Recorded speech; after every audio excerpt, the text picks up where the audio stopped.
भरोसा जनी करिया भैया लड़किन के जात पर, कि भरोसा जनी करिया भैया लड़किन के जात पर, प्यार करे झट भर रोआवे की रात भर। रोता दिल बेचारा हो।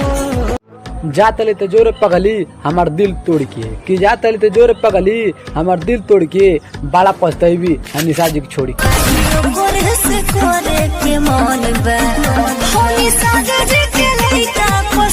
कि 18-24 उम्र वालन के कोनो जवानी ना होला, कि 18-24 उम्र वालन के कोनो जवानी ना होला। अरे करे जा हमरा जैसन प्यार कर और कौन दीवाना ना होला। दीवाना हो दीवानगी भुला गई। याद रखिया जब तक दिल ना टूटी तब तक तुम्हारी डोली ना उठी।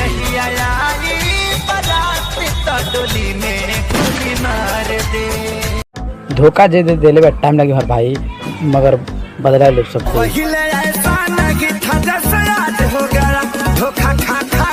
हम दूधू को से प्यार कर लिए तो को सहेली कर धोखबाज है।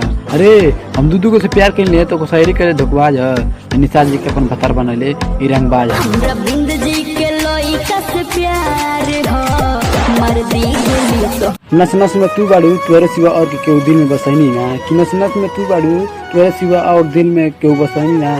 सच कहीं एक करे जा तोरे सिवा के और पटैनी। नस नस में तू त समैलू ना जाने कहां से। जान हो ठीक ना कहलू सब कुछ गड़वा देलू, कि जान हो ठीक ना कहलू सब कुछ गड़वा देलू। ये जान अपन छतवा से अखियां मार के अमर मैयो के जना दे। ऊ कहती रहे कि बाबू हम बिछड़त मर जा, ऊ कहती रहे कि बाबू बिछड़त मर जा। 2 साल हो गए देखले भला वो ससुरी के आज देखनी अपन लड़का खिलाओ। जान कहत रही हंस चहु में